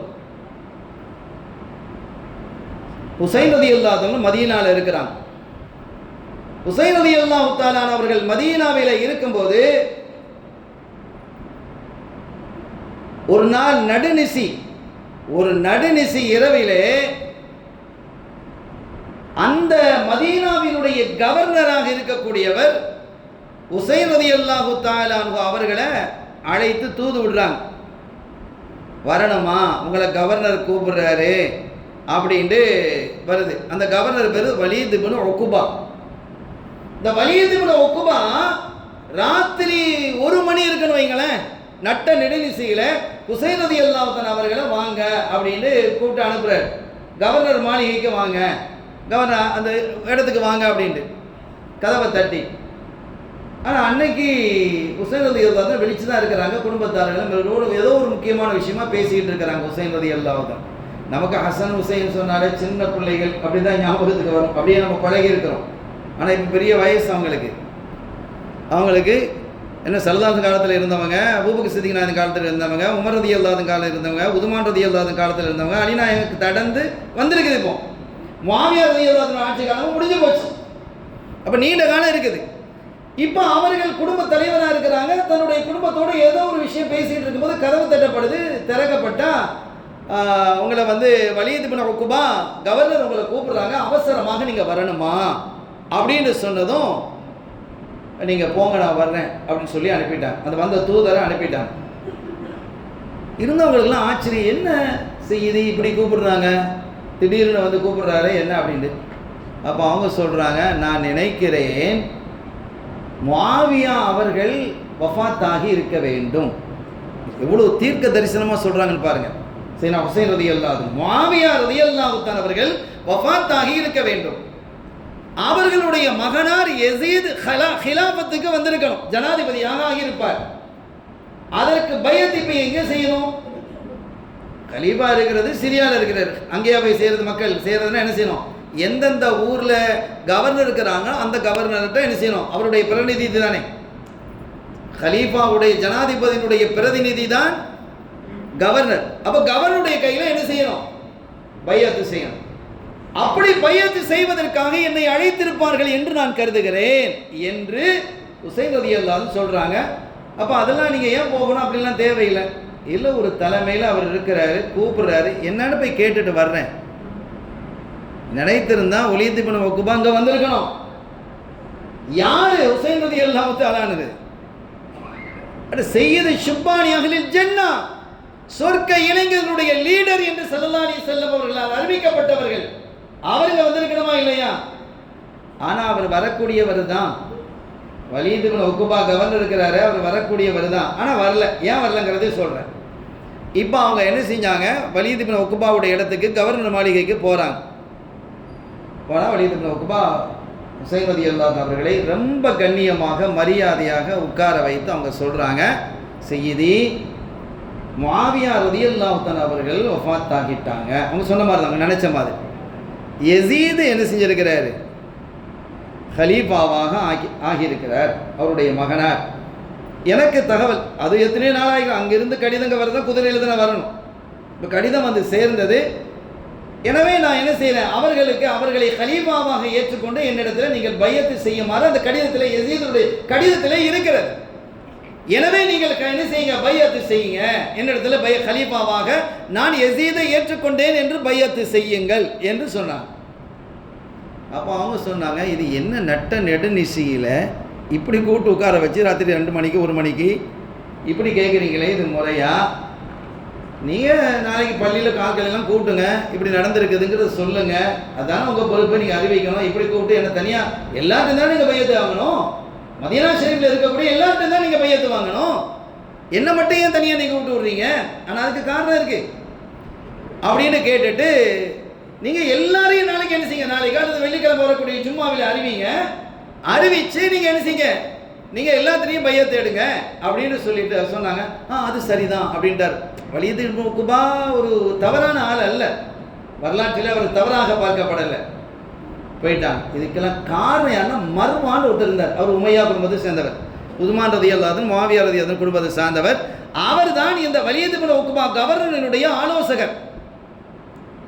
ஒரு தலைமையில் ஒருத்தர் இருப்பான், அவனுக்கு பக்கத்தில் ஒருத்தர் இருப்பான், அவன் தான் பேசுவான், இவன் பேச மாட்டான். நம்ம பார்க்கலாமா இல்லையா? அவன் தான் இந்த மர்வான் தான் இந்த வேலையெல்லாம் செய்யறது. இந்த மர்வான் தான் இந்த வேலைகளெல்லாம் செய்யறது. இந்த மர்வான் என்பவர் தான். இந்த மர்வான் தான் என்ன செய்தாரு, வலீத் இப்னு உக்பா அவர்களை கவர்னரை பார்த்து, நீங்க என்ன செய்யுங்க, ஹுசைன் ரலியல்லாஹு அன்ஹு அவர்களை அழைச்சிடுவாங்க. மற்றவங்க பிரச்சனை இல்லை, இங்க பிரச்சனையாக கருத அவங்க அந்த அரசு பார்க்கறது 2 பேரை. ஒன்று ஹுசைன் ரலியல்லாஹு தஆலா அன்ஹு அவர்கள், இன்னொன்று அப்துல்லாஹ் இப்னு ஜுபைர் ரலியல்லாஹு தஆலா. இந்த 2 பேருக்கும் பெரிய சப்போர்ட் இருக்குது மக்கள் மத்தியில். எனவே அவர்கள் ஆட்சியை பிடிக்கக்கூடிய அளவிற்கு உண்டான ஒரு புரட்சியை ஏற்படுத்திடுவாங்க. ஹுசைன் ரலியல்லாஹு அன்ஹு பையத் செஞ்சுட்டாங்கன்னா பாதி சப்ஜெக்ட் முடிஞ்சது. அதுக்கு பிறகு அப்துல்லாஹ் இப்னு ஜுபைர் ரலியல்லாஹு கூட்டு வந்துட்டா பாதி சப்ஜெக்ட் முடிஞ்சு போயிடும். இதுதான் திட்டம். அப்போ அவங்களும் திட்டம் இல்லாமையெல்லாம், அந்த ரீல்ஸ் போடாமையெல்லாம் ஆட்சி அமைக்க இல்லை. அதெல்லாம் என்ன செஞ்சாங்க, அந்த மாதிரி என்ன திட்டத்தை தான் என்ன செஞ்சாங்க, கொண்டு வந்தாங்க. அப்போ அவர் சரிதானே என்று என்ன செஞ்சுட்டா, விட்டுட்டாரு. ஹுசைன் ரலியல்லாஹு அன்ஹு வெளியில் போயிட்டாங்க. திரைக்கு பின்னால் மர்வான் இருந்தார். திரைக்கு பின்னால் இருந்த மர்வான் சொன்னார், வலீத் இப்னு உக்பாவை பார்த்து. யாரை பார்த்து? கவர்னரை பார்த்து. கவர்னர்னா அன்றைய காலத்தில் அவர் தான் முதலமைச்சர். முதலமைச்சருக்கு என்ன, இங்கே நம்ம தமிழ்நாடோ அல்லது இந்தியாவிலேயோ முதலமைச்சர்களுக்கு என்ன வலிமை இருக்கிறதோ, என்ன பவர் இருக்கிறதோ, அது கவர்னர்களுக்கு உள்ள பவர் அன்றைய காலத்தில். அங்கே அருமையான கண்ணியத்திற்குரிய பெருமக்களே, இப்போ அவர் சொல்றாரு, அவருடைய ஆலோசகர், கவர்னருடைய ஆலோசகர் மர்வான் சொல்றாரு, வலீத் இப்னு உக்பா பார்த்து, என்ன மண்ணாங்கட்டி வேலை செஞ்சீங்க? யாரை பார்த்து பேசுறாரு? இவரை பார்த்து. இவர் பேசாத ஆள் தானே, இவர் தான் பேசுவார். யாருக்கு எவர் கேட்டாலும் இவர் தான் பதில் பேசுவார். அவர் சொன்னாரு, நீங்க என்ன செஞ்சுட்டீங்க? இப்போ ஹுசைனுங்க எப்படி வெளியில் அனுப்பிருக்கலாம், பையத்து வாங்கி இருக்கணும், அதுக்கு தானே அவர் இங்க கூட்டிட்டு வாங்கன்னு சொன்ன. நீங்க அங்க போகாம ஒரு வேலையை அவர்கள் செய்ய மறுத்திருந்தால் அவர்களுடைய தலையை இங்கே வெட்டி இருக்கணும். மர்வான் அப்பவே வச்சார். அப்போ வலீத் இப்னு உக்பா சொன்னாரு, நீ என்னப்பா பேசுற, நீ என்ன பேசுற? அவங்க யாரு? ரசூலுல்லாஹ்வோட பிள்ளை, அஹ்லுல் பைத்துல உள்ள பிள்ளை. அவர்களை என் கையால் வெட்டி நரகத்துக்கு போக வைக்கிறியா அப்படின்னு கொஞ்சம் பேச ஆரம்பித்தார். அப்படி பேச ஆரம்பித்தார். நீங்க என்ன பெரிய தப்பு செஞ்சிட்டீங்க, இப்ப மிஸ்டேக் பண்ணிட்டீங்க, இனி பெரிய பிரச்சனை தான் அப்படின்னு சொன்னார். பிரச்சனையாக உருவானது அது. அதற்கு பிறகு ஹுசைன் ரலியல்லாஹு தஆலா அன்ஹு அவர்கள் என்ன செஞ்சிட்டாங்க, மக்கள்லாம் கூடி இதெல்லாம் பிரச்சனை, இதெல்லாம் மக்கள் காலையில் வெளியாகிட்டு இந்த செய்திகள்லாம் பரவலாக போய் இந்த யஸீத் ஆட்சிக்கு வந்துட்டாருங்கெல்லாம் தெரிஞ்சு போயிடுச்சு. இப்போ அவங்க சொன்னாங்க, இனி மதீனாவில் இருந்தால் பிரச்சனை தான், உங்களை திரும்பவும் கூப்பிட்டு விடுவாங்க, இனி அவங்களுக்கு என்ன அதிகாரம் ஆட்சி இல்லைங்க, நீங்கள் மக்காவுக்கே போயிருங்க அப்படின்ட்டு மக்காவுக்கு போக வச்சுட்டாங்க. இதெல்லாம் பெரிய செய்தி. மக்காவில் வந்து இருக்கிறாங்க. மக்காவிலே இருக்கும்போது, நாகத்தான் இருக்கும்போது, கூஃபாவிலிருந்து, அப்போ ஆட்சி சிரியாவில் இருக்குது, யசீது சிரியாவில் இருக்கிறார். நான் தகவலுக்கு வந்துடுறேன். இப்போ இதுதான் மெயின் சப்ஜெக்ட். இந்த ஷஹாதத்தினுடைய செய்திக்கு நேரம் நான் வந்துடுறேன். அருமையான பெருமக்களே, கூஃபாவிலிருந்து ஒரு கடிதம் வருகிறது. நீங்க என்ன செய்யுங்க, கூஃபாவுக்கு வாங்க, உங்களோடு உங்களோடு 1,00,000 பேர் நாங்க நிக்கிறோம் அப்படின்னு கடிதம் வருது. ஏன்னா இந்த கூஃபாவிலே நடக்கக்கூடிய இந்த கவர்னருடைய ஆட்சி இருக்குது. அங்க கவர்னர் தான் இருக்கிறாரு, சிரியாவில் தான் கலீஃபா இருக்கிறாரு யசீது. பெரும் தொல்லையா இருக்கு, அநியாயம், அட்டூழியம், இங்க இருக்கக்கூடிய அதிகாரிகளினுடைய லஞ்ச லாவணியம், இதெல்லாம் ஒழிக்கணும்னா நீங்க தான் வரணும். அவங்க சொன்னாங்க, எனக்கு ஆட்சியும் வேணாம், அதிகாரம் வேணாப்பா, நான் அல்லாவுடைய இல்லத்துக்கு பக்கத்திலே நான் உட்கார்றேன் அப்படின்னாங்க. ஆனால் மக்கள் கேட்கல. மக்கள் வந்தாங்க, தூதர்கள், தூதுக்குழு கடிதங்கள் என்று ஏறக்குறைய 18,000 கடிதங்கள் வந்ததாக இருக்கிறது. ஒரு சொல்லின்படி 70,000 கடிதங்கள் கூட. உங்களோடு நாங்கள் 1,00,000 பேர் இருக்கிறோம் என்றார்கள்.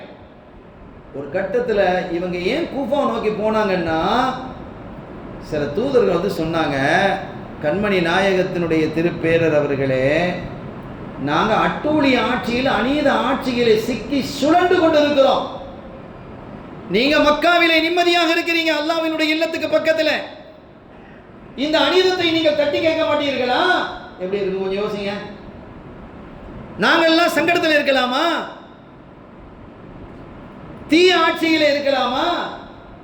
தீய சக்திகளே நாங்கள் கிடக்கலாமா? அப்படிலாம் என்ன செஞ்சாங்க, அந்த கூஃபா மக்கள் கேட்டாங்க. எனவே நீங்க வாங்க, உங்களுக்கு நாங்கள் சப்போர்ட்டா இருக்கிறோம், 1,00,000 பேர் இருக்கிறோம், அதுக்கு மேல இருக்கிறோம் அப்படின்னு திரும்ப திரும்ப திரும்ப அழைத்தார்கள். இந்த அழைப்புங்கிறது உங்களுக்கு பெருசா இல்லை, ஆனா இந்த ஒரு வார்த்தை அவர்களை அசைத்தது. நீங்க அங்க நிம்மதியா இருக்கிறீங்க, நாங்க அங்க அதிகாரிகளினுடைய அட்டூழியத்திலே ஆட்பட்டு கிடக்கிறோம்.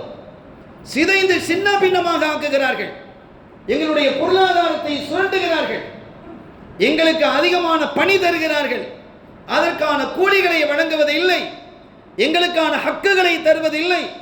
மேலிடத்திலிருந்து வரக்கூடியதை, இங்கே மேலிடத்திலிருந்துலாம் வராது, மேலிடத்தில் வருதாங்க, அதெல்லாம் அதெல்லாம் தரமாட்டோம்.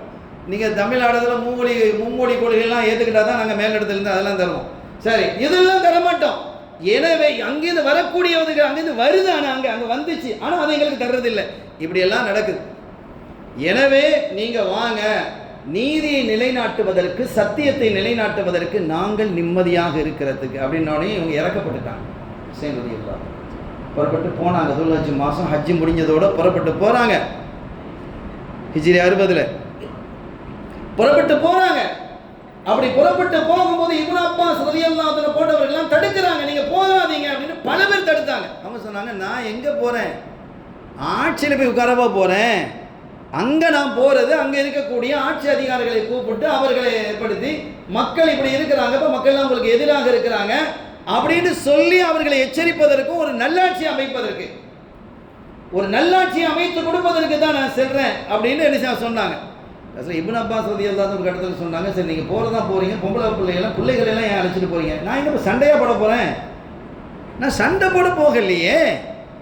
இப்னு அப்பாஸ் ரலியல்லாஹு அன்ஹு அவர்களும் ஹுசைன் ரலியல்லாஹு ஒரே குடும்பத்தில் உள்ளவங்க தான், அஹ்லுல் பைத்தில் உள்ளவங்க தான். இப்னு அப்பாஸ் ரலியல்லாஹு சற்று மூப்பு ஹுசைன் ரலியல்லாஹு அன்ஹு அவர்களுக்கு. அப்போ நான் சண்டை போட போக இல்லை அப்படின்னாங்க. இருந்தாலும் கேட்கல. அவங்க என்ன செய்ய புறப்பட்டு வந்துட்டாங்க. இனி பெரிய அதுக்கு பிறகு இனி கர்பலா வரைக்கும் ஒரு பெரிய பிரளயம், மக்கள் நிறைய அவங்களோட வந்து சேர்ந்தாங்க, போகிற வழியெல்லாம் சேர்ந்தாங்க. அப்போ தி ஹஷம் என்ற ஒரு இடத்துல ஒரு நாள் தங்கி இருக்கும்போது கனவு ஒன்று காண்றாங்க. அது முஹர்ரம் பிறை 1. அந்த கனவை கண்டு எழும்போது இன்னா லில்லாஹி வ இன்னா இலைஹி ராஜிஊன் அப்படின்னா.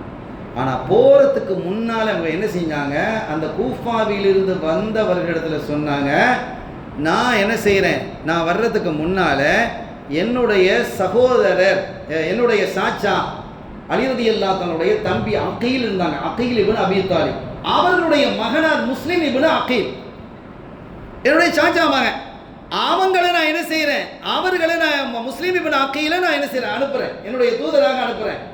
அவர்களை நீங்கள் என்ன செய்யுங்க, அவர் எனக்கு சொல்லட்டும், நீங்கள் வாங்க சொன்னால் வந்துடுறேன்ட்டாங்க. அவங்கள கூட்டிகிட்டு போயிட்டாங்க. அவங்க ஒரு இடத்துல தங்கியிருக்கிறாங்க. நிறைய மக்கள் வந்து பயத்து செய்கிறாங்க. கிட்டத்தட்ட 2-3 நாட்கள்லேயே 18,000 பேர் இந்த பையத்து செஞ்சுட்டாங்க. நாங்கள் ஹுசைனுக்காக உங்கள் இடத்துல பையசீனம் வர்றாங்க. இப்போ என்ன செஞ்சாங்க, ஒரு கடிதம் எழுதினாங்க, ரைட்டு நீங்கள் வரலாம் அப்படின்னு கடிதம் எழுதிட்டாங்க. நல்ல மக்கள்லாம் சப்போர்ட்டாக இருக்கிறாங்க. அதை வச்சு தான் என்ன செய்யறாங்க, ஹுசைன் ரலியல்லாஹு புறப்பட்டு போனாங்க. இங்கே முஸ்லிம் இப்னு அக்கீல் அவர்கள் வந்திருக்கிறாங்க என்ற செய்தி யஸீதுக்கு தெரிகிறது. யஸீத் என்ன செய்கிறார் என்றால், அங்கே இருக்கக்கூடிய கவர்னர் உசுப்பான ஒரு வலிமையான கவர்னர் இல்லை அப்படின்னு பஸ்ராவில் இருக்கக்கூடிய உபைதுல்லா இப்னு ஜியாத் இவன் தான் ஆக ஷைத்தான். இந்த காரணியாக அமைந்த இவன் தான் என்னை இவனை கொண்டு போட்டான். இவன் ஒரு அறிவு கொண்டு கொடுத்தான், இந்த முஸ்லீம் இப்னு அக்கீலை என்னிடத்துல ஒப்படைக்கணும். ஒரு ஜும்மால சொல்றான், இல்லை நான் வீடா புகுந்து நாங்கள் தேடுவோம், யார் வீட்டில் இருக்கிறாங்களோ அடிப்போம், அவங்களெல்லாம் உதைச்சிரும், கொலை செஞ்சிடும், கைது செஞ்சிடும் அப்படின்னு பயந்துட்டாங்க. அது வரைக்கும் முஸ்லீம் இப்னு அக்கீல் எங்கே இருந்தாங்கன்னா ஒவ்வொரு வீட்லேயே இருந்தாங்க. ஒவ்வொரு வீட்லையும் இன்றைக்கி எங்கள் வீட்டுக்கு வாங்க, எங்கள் வீட்டுக்கு வாங்க, எங்கள் வீட்டுக்கு வாங்க அப்படிலாம் அழைப்பு இருந்தது. இப்போ என்ன ஆச்சு, அந்த கூபாவாசிகள் எங்கள் வீட்டுக்கு வராதிங்க, எங்கள் வீட்டுக்கு வராதிங்க, எங்கள் வீட்டுக்கு வராங்க மாறிட்டாங்க. அப்படியே மாறிட்டாங்க, மாறி போனார்கள். கடைசியில் இந்த என்ன செஞ்சான்னு கேட்டால், ஹானி என்று ஒருவர் இருந்தார். ஹானி இப்னு உருவா, அவர் யாருன்னு கேட்டா, அந்த உபைதுல்லா இப்னு ஜியாத் கவர்னர் இருக்கிறார்ல, அந்த கவர்னருடைய ஆலோசகர், முக்கிய ஆலோசகர். அவங்க அஹ்லுல் பைத் மேல ரொம்ப பிடிப்பு. அவங்க வீட்டில் தான் முஸ்லீம் இப்னு அக்கீல் தங்குறாங்க. எங்கன்னு கண்டுபிடிக்க முடியல. அப்ப கண்டுபிடிக்கணும் அப்படிங்கிறதுக்காக முஸ்லீம் இப்னு அக்கீல் எங்க இருக்கிறாங்கிறத கண்டுபிடிக்கணும் அப்படின்னு எவ்வளவு முயற்சி செஞ்சாலும் கண்டுபிடிக்க இல்லை. தன்னுடைய ஆலோசகர் வீட்டில் தான் இருக்கிறாங்க, அவனால் கண்டுபிடிக்க முடியல. அவ்வளவு ரகசியமா இருந்தது. முஅக்கல் என்று ஒரு அடிமை, இந்த உபை இப்னு ஜியாதினுடைய கவர்னருடைய அடிமை முஅக்கல்ங்கிறவன் பெரிய கட்டிக்காரன். அவன் சொன்னா, என்ன இவ்வளோ நாள் ஆகி கண்டுபிடிக்க முடியலையே எஜமானே, என்கிட்ட ஒரு 3000 தங்க காசுகளை தாங்க, நான் கண்டுபிடிச்சேன். 3000 தங்க காசுகளை கண்டுபிடிச்சிருவியாப்பா? 3 லட்சம் தங்க காசு செலவழிச்சு கண்டுபிடிக்க முடியாது, நீ 3000 தாங்க, நான் உங்களை கண்டுபிடிச்சு தர்றேன். அந்த 3000 தங்க காசுகளை வாங்கி கொண்டு வேடம் போட்டுக்கொண்டு ஒவ்வொரு பள்ளியாக பார்த்து, ஒரு நாள் இஷாவிலே ஒரு பள்ளியில அப்படி பார்த்துருக்காரு, ஒரு இபாதத்தில் இருக்கிறாரு. அப்படியே ஆட்களை எல்லாம் பார்த்து, அந்த முகத்தை பார்த்து, அகத்தில் உள்ளது முகத்தில் தெரியுங்கிறது இல்லையா, இவன் கண்டுபிடிக்கல கெட்டிக்காரன். ஒரு ஆளை பார்த்து பிடிச்சிக்கிட்டான், இவர் தான் சரியான ஆளுன்னு.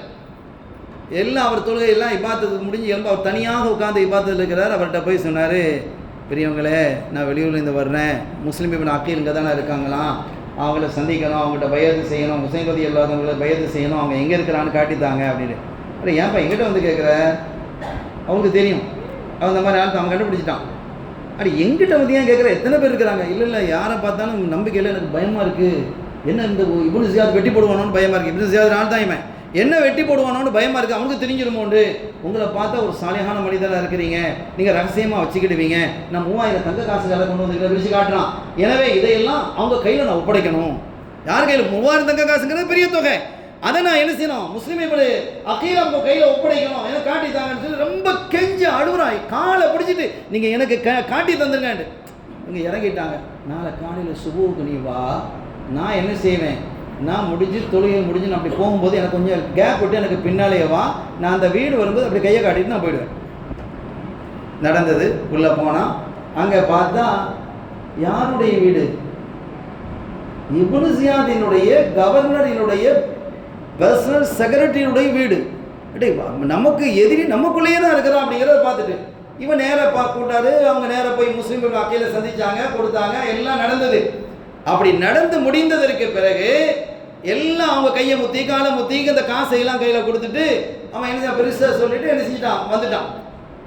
நிறைய விஷயம் வந்து அவர் இருக்கிற இடத்த கண்டுபிடிச்சிட்டேன், கவர்னரு இப்னு ஜியாத் வேற எங்கே இல்லை, உங்கள் ஆலோசகர் இருக்கிறாரு ஹானி இப்னு உருவா, அவர்கிட்ட தான் அவர் இருக்கிறார், அவர் வீட்டில் தான் இருக்கிறார். திகைச்சிட்டார். என்னப்பா சொல்கிறார்? ஆமாம், ஹானி இப்னு உருவா கூப்பிடுங்க. ஹானி இப்னு உருவா முஸ்லீம் உங்கள் வீட்டில் இருக்கிறார், எங்கள் வீட்டில் இல்லை.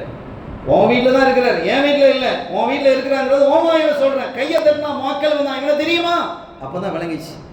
நேற்று இவன் நயவஞ்சக தலைமையில் ஆடி இருக்கிறான். அடிச்சாரு, கையில் கட்டாரி இருந்து கட்டாரியால் உருவாவினுடைய அந்த ஹானி இப்னு உருவாவுடைய தலையில் அடித்தார். அவர் கொல்லப்பட்டு விட்டார் என்ற செய்தி வெளியே போன போது முஸ்லீம் இப்னு அக்கீல் ரலியல்லாஹு தஆலா என்ன செஞ்சாங்க, ஒரு படையை திரட்டினாங்க. மக்கள் திரண்டு வந்தாங்க, 4000 பேர் வந்தாங்க, வந்து நின்றான். அப்போ அவன் சொன்னான், இப்னு ஜியாத், என்ன ஹுசைனுக்கு சப்போர்ட்டா வந்திருக்கிறீங்களோ, அந்த குடும்பத்தை சேர்ந்தவர் முஸ்லீம் நீ வந்திருக்கிறியா? ஆனால் அன்னைக்கு பெரிய படை அவன்கிட்ட இல்லை.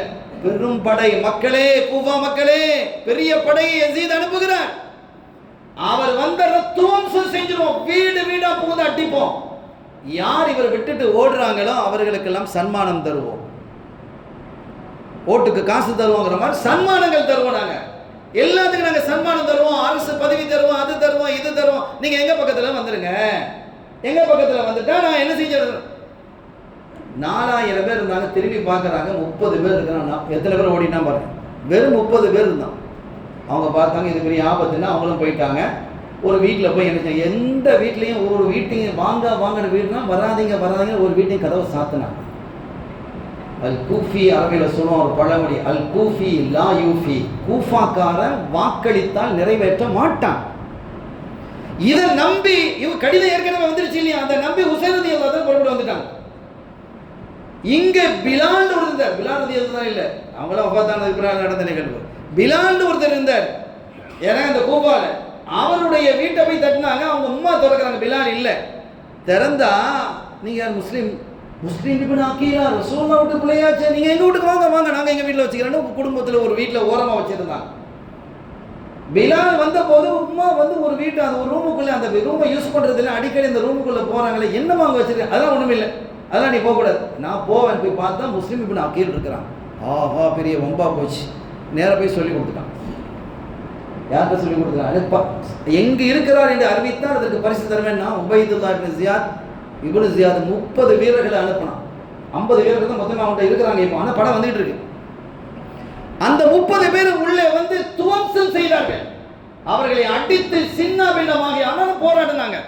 முஸ்லிம் இப்னு அகீல் ரலியல்லாஹு தஆலா அன்ஹு அவர்களை அடித்து கழுதையில ஏற்றி சாட்டையால் அடித்து சட்டையை கிழித்து தெரு வழியாக கொண்டு போகும் பொழுது பையத்து செய்தவர்கள்லாம் முன்னாள் வரிசை நிற்கிறான்.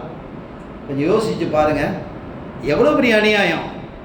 இதெல்லாம் அவங்களாம் புறப்பட்டு வந்ததற்கு பிறகுதான் அவங்களுக்கு தெரியுது. யாருக்கு? செய்தனா ஹுசைன் ரலியல்லாஹு அன்ஹு கர்பலா வந்து சேர்ந்திருக்கிறாங்க. இதற்கிடையில் உமர் இப்னு சாதி என்பவனை தலைமையாக்கி ஒரு படையை என்ன செஞ்சாங்க, அனுப்புனாங்க. கர்பலா வந்து சேர்ந்திருக்கிறாங்க. மஸ்முஹாதிஹில் அர்த், அவங்க கேட்குறாங்க ஹுசைன் ரலியல்லாஹு அன்ஹு இந்த பூமியினுடைய பெயர் என்னன்னு கேட்குறாங்க. கர்பலா. ஃபகால கர்புன் வ பலாஉன், இது கஷ்டமும் சோதனையும் உள்ள பூமி என்று சொன்னாங்க. கடைசியில் அந்த 10ஆம் நாள் நடந்த நிகழ்வு இருக்கிறதே ரொம்ப ரொம்ப ரொம்ப வலி மிகுந்த நிகழ்வு. 72 வீரர்கள் தான் இருக்கிறாங்க. இங்கே 5000த்துக்கும் மேற்பட்ட வீரர்கள் இருக்கிறாங்க. 72 பேருக்கும் 5000க்கு சம்மந்தம் இருக்கா? இப்படியெல்லாம் நடந்து ஒரு கொடுமையான வேதனையான செய்திகள் அங்கே நிறைய நடந்தது. ஒவ்வொரு தலைவர்களாக அந்த 72 பேர் ஒவ்வொரு பேரா வந்து அந்த சண்டை போட்டு ஷஹீதாங்க. பக்கத்தில் யூப்ரட்டிஸ் நதி, உங்களுக்கு தண்ணீர் தாகம், அந்த போய் என்ன செஞ்சாங்க, தண்ணி அள்ளி என்ன செஞ்சாங்க, குடிக்கிறாங்க. குடிக்கும் போது ஒருத்தன் என்ன செஞ்சான், அம்பு எய்தான். அவருடைய பேர்கள்லாம் பதிவாகி வச்சிருக்கிறேன். அம்பு எய்த போது இந்த கன்னத்தில் வந்து குத்திச்சு, அதெல்லாம் ரத்தம் ஆயிடுச்சு. அந்த தண்ணி அப்படியே கீழே விட்டுட்டான். இது ஒரு பெரிய வேதனை என்னன்னா, அந்த கர்பலாவுடைய இதில் இரத்த கரையோட ஹுசைன் ரலியல்லாஹு அன்ஹு அவர்கள் நிற்கும் போது பெண்கள் இருக்கக்கூடிய பகுதி இந்த கூடாரம் இருக்குது. அதுலேருந்து ஒரு அலறல் சப்தம் கேட்குது. என்ன அலறல் சப்தம்னு கேட்டால், அந்த நிலையிலே ஒரு பெண்ணுக்கு பிரசவம் நடந்தது. ஒரு குழந்தை பிரசவிச்சிச்சு. அந்த குழந்தையை அந்த நேரத்தில் தூக்கி கொண்டு வந்து ஹுசைன் ரலியல்லாஹு அன்ஹுடைய கையில் கொடுக்குறாங்க. அந்த நிலையிலும் எத்தனை 5000 பேர் நிற்கிறான், தன்னந்தனியாக நிற்கிறாங்க. அந்த கையில் இரத்தக்கரையோடு நிற்கிறாங்க. கையில் வச்சுக்கிட்டு காதில் பாங்கி காமத்தை சொல்லி ஊதி அதுக்கு பேரும் வச்சு முடியும் போது எங்கிருந்தோ வந்து ஒரு அம்பு நேராக குழந்தையினுடைய குரல் வழியிலே நுழைந்தது. அப்படி அந்த குழந்தை அந்த இடத்திலேயே ஷஹீதானது. ஹுசைன் ரலியல்லாஹு அன்ஹு சொன்னாங்க, என்னுடைய அருமை பிள்ளையே, சாலிஹ் அலைஹிஸ்ஸலாம் அவர்களுடைய ஒட்டகத்தினை விட நீ சிறந்தவன். அது தனி ஒரு வரலாறு, குர்ஆன் பேசும். அதற்கு பிறகு பலரும் சூழ்ந்து ஷிம்ரி இப்னு ஜௌஷான், இவன் தான் என்ன செய்யான், ஹுசைன் ரலியல்லாஹு அன்ஹு அவர்களை நேராக என்ன செஞ்சான், ஒரு ஈட்டி இருந்து கழுத்தில் வந்து என்ன செய்யுது, நுழைந்தது. அதற்கு பிறகு அவங்க என்ன செஞ்சாங்க, அந்த இடத்துல ஷஹீதானாங்க. அவர்களுடைய தலையை வெட்டி கொண்டு போய் இப்னு ஜியாதினுடைய சபையில் கொண்டு வந்து வச்சாங்க. அவங்கள மட்டும் இல்லை, 72 பேருடைய தலைகளையும் கொண்டு வந்து வச்சாங்க. அருமையான பெருமக்களே, நான் வரலாற்று முழுமைதான் சொல்லலை, பாதியாகவும் சொல்லலை, காவாசியும் சொல்லலை, 10% சொல்லலை. வரலாறு நீண்ட வரலாறு.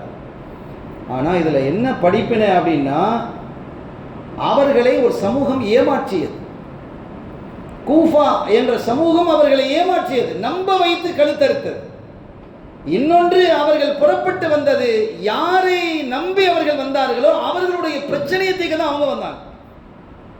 அவர்களுடைய பிரச்சனையை தீர்க்க வந்து ஒரு நீதியான, அழகான, சிறப்பான ஒரு ஆட்சியை இந்த வையத்திலே தர வேண்டும் என்ற சிந்தனையில் வந்தவர்களை இப்படிலாம் நடந்தாங்க. ஆனால் இதற்கான முழு பொறுப்பையும் ஏற்க வேண்டியது யார்? அவர் நேராக வந்து செய்து கொள்ளணுங்கிறது இல்லை, அவருடைய கட்டுப்பாடுதல் ராணுவம் இருக்கு. ராணுவம் இதை செய்கிறதா இல்லையா? கவர்னர் இதை செய்கிறாரா இல்லையா? எனவே இதற்கான பொறுப்பேற்க வேண்டியவர் யார் என்றால் யசீத் என்பதில் வேறு கருத்து இருக்கக்கூடாது, முடியாது. அவருக்கான பிரச்சனை என்னங்கிறது அவர் அல்லாட்ட பார்த்துக்கிட்டோம், நாம தீர்மானிக்கிறது இல்லை, அது அல்லாஹ் தீர்மானிப்பான். ஆனால் ஒரு அற்புதமான குழந்தையாக இருக்கும்போது ஸல்லல்லாஹு அலைஹி வஸல்லம் அவர்களால் பாராட்டப்பட்ட இந்த முசீபத்து பிடிச்ச இந்த இப்னு ஜியாத் இன்னொன்று செஞ்சான். ஒரு கட்டத்தில் அந்த 72 பேர் தலையை வைக்கப்பட்டிருக்குல்ல, இவங்க ஒன்று 73, கையில் ஒரு பெரம்பு வச்சுருந்தான், குச்சி. அதை வச்சு அந்த பாருங்க, அந்த உதட்டில் தட்டுறான், ஹுசைனே இந்த வாயால் தானே இவ்வளோ பெரிய பிரச்சனை வந்ததுன்னு தட்டுறான். அந்த இடத்துல ஒரு ஸைத் இப்னு அர்கம், ஒரு சஹாபி அன்னைக்கு வர்றாங்க. அங்கே அவனோட எதிர்த்து இப்னு ஜியாத் எதிர்த்து பேச முடியாது. அந்த இடத்துல இந்த காட்சியை பார்க்குறாங்க. அடே மல்ஊனே, சபிக்கப்பட்டவனே, எந்த அதரத்தை நீ தட்டுகிறாய், எந்த இதழை நீ தட்டுகிறாய்? நான் கண்ணால் பார்த்திருக்கிறேன். ஸைத் இப்னு அர்கம் சொன்னா, ஸல்லல்லாஹு அலைஹி வஸல்லம் அர்கம் வீட்டில் தங்கியிருந்தாங்களா, அவருடைய மகன் ஸைத். அவங்க சொன்னாங்க, நான் பார்த்திருக்கிறேன், இந்த ஆதரத்தில் கண்மணியா பொன்மணி முஹம்மதுர் ரசூலுல்லாஹி ஸல்லல்லாஹு அலைஹி வஸல்லம் முத்தமிடுவதற்கு நான் பார்த்திருக்கிறேன். அல்லாஹ் உன்னை தண்டிப்பானாக, உன்னை நாசப்படுத்துவானாக. பின்னால் அவெல்லாம் நாசப்பட்டு போனாங்கிறது அது பின்னால் உள்ள வரலாறு. கர்பலாவுக்கு பின்னால ஒரு பெரிய சரித்திரம் இருக்கிறது, வரலாறு இருக்கிறது. அதில் அநீதம் இழைத்தவர்கள் எல்லாம் அழிக்கப்பட்டு துவம்சம் செய்யப்பட்டார்கள். அல்லாஹ்வினுடைய தண்டனை அவர்களுடைய தலையில் விடிந்தது என்பதற்கான நீண்ட வரலாற்று செய்திகள் பதிந்து கிடக்கிறது. எனவே அநீதியை நோக்கி பிரயாணிக்க கூடாது, அநீதம் இழைக்கக்கூடவர்களுக்கு சப்போர்ட் பண்ணக்கூடாது, நீதியை நோக்கி நாம் பிரயாணிக்கணும். பதவி ஆசையிலே, பதவியினுடைய உச்சத்திலே அதை பாதுகாக்க வேண்டும் என்பதற்காக எதையும் பேசலாம், எதையும் செய்யலாம் என்று துணியக்கூடாது. அப்படியெல்லாம் இருந்தால் ஒரு கட்டத்தில் அல்லாஹ் அந்த ஆட்சியை பிடுங்குவான், வீசுவான், அதற்கான தண்டனையும் அவர்கள் தலையிலே கொட்டுவான் என்பதற்கு இந்த ஷஹீதே கர்பலா இந்த நிகழ்வு ஆதாரமாக அமைகிறது என கூறி, அருமையான பெருமக்களே, மொத்தத்தில் அல்லாஹ் சொல்வதெல்லாம் கண்மணி நாயகத்தினுடைய குடும்பத்தை நீங்கள் நேசிக்கணும். நான் அதான் ஓதி ஆரம்பித்தேன், அங்கே போக முடியல அதுக்குள்ள செய்தியில். குல்லாஸ் அலுக்கும் அலை அஜ்ரன் இல்லல் மவத்தத ஃபில் குர்பா. நாயகமே, நீங்கள் மக்களிடத்தில் சொல்லிடுங்க, உங்களிடத்தில் நான் எதையும் கேட்க மாட்டேன். ஸல்லல்லாஹு அலைஹி வஸல்லம் அவர்கள் நமக்கு செய்து இருக்கக்கூடிய அந்த அற்புதமான அர்ப்பணிப்புகள், அர்ப்பணிகள் நமக்கு நம்ம உயர்வான இடத்துக்கு கொண்டு வந்தது. குந்தும் ஹைர உம்மத்துக்கு என்ன செஞ்சுட்டோம், நாம பெரிய இபாதத்தை செஞ்சுட்டோம், அல்லது பெரிய தர்மங்கள் செஞ்சு பெரிய அல்லாஹ்வுக்கு நெருக்கமாயிட்டோமா? நம்மை விட முன்னால் வாழ்ந்தவர்கள் அதிகமாக காலங்கள் வாழ்ந்திருக்கிறாங்க, மிகப்பெரிய தியாகங்களை செஞ்சிருக்கிறாங்க. நான் ரசூலுடைய உம்மத்தாக நாம் இருக்கிறதுனால தான் குந்தும் ஹைர உம்மத் என்பதை புரிந்து கொண்டு இந்த நிலைக்கு வந்ததற்கு ஸல்லல்லாஹு அலைஹி வஸல்லம் மட்டும் நீங்கள் எதையும் கேட்க வேணாம்னு அல்லாஹ் சொல்லிட்டான். ஒன்று கேளுங்க, உங்கள் குடும்பத்தை நேசிக்கணும்னு கேளுங்க.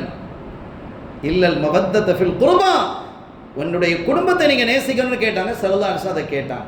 எனவே கண்மணி நாயகத்தினுடைய அஹ்லுல் பைத்தாக இருக்கக்கூடிய அந்த குடும்பத்தை நாம் அதிகம் நேசிக்க வேண்டும், நீதியின் பக்கம் நிற்க வேண்டும். ஆசைகளிலும் அபிலாஷைகளிலும் இச்சைகளிலும் மூழ்கி நம்முடைய எதிர்காலத்தை பாழ்படுத்தி விடக்கூடாது என்று இந்த அற்புத வரலாறு நமக்கு பாடம் புகட்டுகிறது. இந்த பாடத்தின் வழியில் நின்று நாம் வாழ்வோமாக. அல்லாஹ் தௌஃபீக் செய்வானாக, இந்த மஜ்லிஸை கபூல் செய்வானாக. கண்மணியா பொன்மணி முஹம்மது ரசூலுல்லாஹி ஸல்லல்லாஹு அலைஹி வஸல்லம் அவர்களுடைய விருப்பமிக்க உம்மத்தாக அல்லாஹ் என்னையும் உங்களையும் நம்மை சார்ந்தவர்களையும் ஆக்கி அருள் பாலிப்பானாக. இந்த சபையை ஏற்றுக்கொண்டு இந்த மஜ்லிஸுக்கு வருகை தந்தவர்கள், இதற்கு துணை நின்றவர்கள், பொருளாதாரத்தில் உதவியவர்கள் என்று எல்லாரையும் அல்லாஹ் அங்கீகரிப்பானாக, பொருந்திக் கொள்வானாக. பிஹக்கி ஹபீபிஹி ஸல்லல்லாஹு அலைஹி வஸல்லம். எல்லாம் அல்ல அல்லாஹ்வின் அருளையும் ஸல்லல்லாஹு அலைஹி வஸல்லம் ஷஃபாத்தையும் பெறுவோமாக. வாய்ப்பளித்தமைக்கு நன்றி. வாஹிரு தஅவானா அல்ஹம்துலில்லாஹி ரப்பில் ஆலமீன். வஸ்ஸலாமு அலைக்கும் வரஹ்மத்துல்லாஹி வபரகாத்துஹு.